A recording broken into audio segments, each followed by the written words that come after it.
Bienvenue dans cette nouvelle édition du 12-15. Voici les titres de l'actualité. Le verdict est tombé ce mardi 21 juin dans l'affaire Jean-Pierre Bemba, jugé pour crime contre l'humanité. L'ancien vice-président congolais a été condamné à 18 ans de prison par la Cour pénale internationale. Également dans l'actualité, l'heure est au bilan pour l'Union économique et monétaire ouest-africaine. Après 22 ans d'existence, les résultats de cette organisation sous-régionale semblent positifs, malgré quelques défis restants à relever. Et puis, nous reviendrons sur l'hommage rendu au Togo à l'ancien entraîneur Stéphane Keshi, disparu le 7 juin 2016. La sélection nationale togolaise a joué un match en son honneur dimanche 19 juin. 18 ans de prison, c'est la peine prononcée par la Cour pénale internationale contre Jean-Pierre Bemba. Le verdict vient d'être rendu ce mardi 21 juin. Rappelons que l'ancien vice-président de la République démocratique du Congo était jugé pour crimes de guerre et crimes contre l'humanité pour des actes commis par sa milice en Centrafrique en 2002 et 2003. Ce procès est inédit car c'est le premier procès sur la responsabilité de commandant. Les avocats de Jean-Pierre Bemba ont d'ores et déjà annoncé qu'il ferait appel de cette décision. Je vous propose d'écouter le verdict. La Chambre condamne Jean-Pierre Bemba Gombo à une peine totale de 18 ans d'emprisonnement, ordonne que le temps passé par Jean-Pierre Bemba en détention sur ordre de la Cour soit déduit de sa peine et informe les parties et les participants que la question des réparations en faveur des victimes visées à l'article 75 du statut sera examinée en temps utile. Également dans l'actualité, le procès de l'ancienne première dame de la Côte d'Ivoire, Simone Gbagbo, a repris ce lundi 20 juin à Abidjan après une semaine de suspension. Pour la première fois, l'épouse de Laurent Gbagbo a été confrontée à la partie civile. Ce mardi, c'est au tour de la défense de prendre la parole. Rappelons que Simone Gbagbo est poursuivie par la justice ivoirienne pour crime contre l'humanité après les violences post-électorales de novembre 2010. Elle encourt la prison à perpétuité. Je vous propose d'écouter son avocat, Maître Rodrigue Dadjié. Vous imaginez bien les poursuivis pour des faits qui ont eu lieu en 2010-2011. Aucune question véritable ne lui était posée sur ces faits-là. C'était plutôt des questions liées à des faits de 2002, 2003, 2004 qui lui étaient posées. Donc, c'était embêtant pour la simple raison que ça ne concerne pas la période des faits. Elle y a répondu.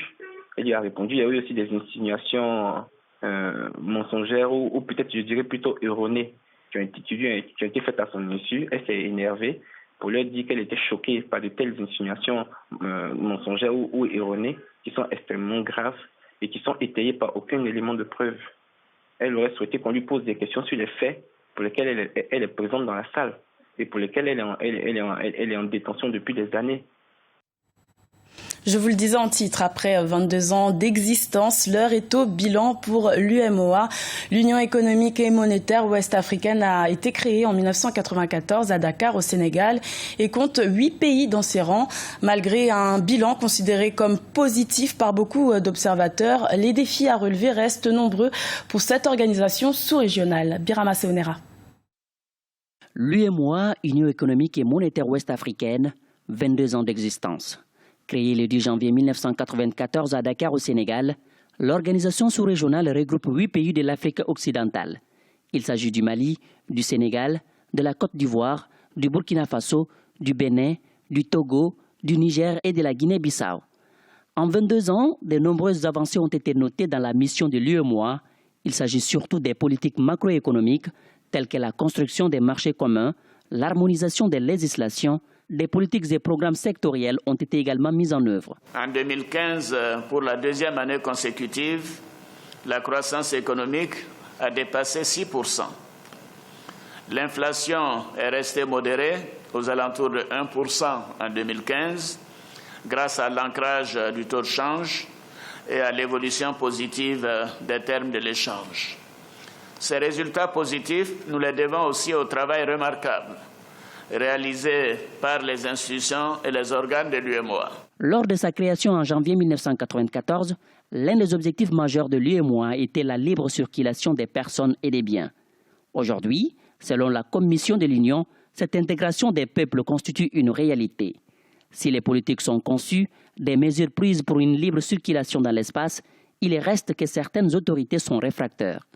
Ainsi, l'UEMOA a mis en place dans chaque pays une structure d'éveil pour une bonne application des règles par les États membres. Sur le terrain, comme je vous le disais au préalable, il était nécessaire, maintenant que les politiques sectorielles communes sont en place, il était nécessaire de venir maintenant suivre tout ce qui était fait. Ça veut dire que nous sommes venus, nous avons pu sensibiliser les administrations et les populations à ces réformes. Aujourd'hui, nous voyons que le taux de transposition des directives a augmenté. Et les réformes aussi sont mieux mises en œuvre ici. Toutefois, des défis restent à relever pour renforcer cette intégration sous-régionale. Il s'agit, selon les observateurs, d'assurer la sécurité alimentaire des populations et la réalisation des infrastructures dans l'espace UEMOA. Le renforcement de la sécurité constitue aussi l'un des défis majeurs pour assurer la stabilité au sein de l'Union pour l'exercice d'une activité économique de qualité. Du sport à présent avec l'hommage rendu au Togo à l'ancien entraîneur Stéphane Keshi, disparu le 7 juin 2016. Une rencontre s'est tenue à Lomé ce dimanche 19 juin. Elle opposait l'équipe nationale actuelle du Togo à la team Keshi, composée de joueurs ayant fait partie de son équipe en 2006. Un bel hommage pour celui qui a été 3 fois entraîneur du Togo entre 2004 et 2011. Un reportage de notre correspondante au Togo, Emefa Kofi. En l'honneur de leur ancien entraîneur Stéphane Keshi, décédé le 7 juin 2016, les éperviers du Togo se sont retrouvés le 19 juin 2016 pour un match d'exhibition au stade Omnisport de Lomé. Ce match a mis aux prises les joueurs de l'équipe nationale du Togo en rouge et l'équipe entraînée par Keshi en 2005 en blanc. Mais ce sont les Blancs qui se sont inclinés sur un score de 6-2. Marquer, c'est pas important. Ce qui est important, c'est que Keshi repose en paix. Parce que c'est quelqu'un qui a toujours aimé le football. En 2005, quand j'ai perdu mon père, il a été là pour moi, il m'a encouragé. Et il m'a parlé comme un père. Donc voilà, aujourd'hui le but, marquer ou pas marquer, c'est pas important. Ce qui est important, c'est que je tiens à présenter toutes mes sincères condoléances à toute sa famille. Stéphane Keshi, il n'est pas togolais, mais c'est un Africain.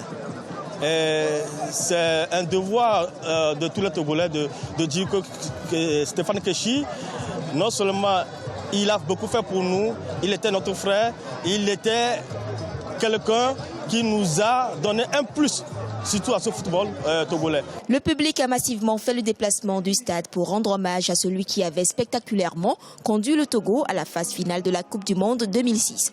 Et depuis, le Togo cherche en vain une nouvelle qualification à cette compétition. Stéphane Keshi a laissé une trace qui malheureusement n'a pas été suivie. Par rapport à tout ce qui se passe aujourd'hui, on pense qu'il y a eu du gâchis. On pouvait continuer sur cet élan qui a amené le Togo à la Coupe du Monde 2006 maintenant. Avec les crises répétées, les crises récurrentes, le Togo a tout de suite sombré. Le choc, sinon la chute a été violente. Donc il va falloir que tout le monde se ressaisisse, qu'on oublie les problèmes de personnes et que le football togolais puisse retrouver, on va dire, ce qu'il a fait entre 2004 et 2006. La mort du Nigérian Stéphane Keshi a été fortement ressentie au Togo, d'où l'organisation de cette rencontre sportive. Une rencontre qui est à l'initiative de l'Association des journalistes sportifs du Togo, en partenariat avec la Fédération togolaise de football. C'était le journal de la rédaction. Merci de l'avoir suivi. L'information continue sur Africa 24.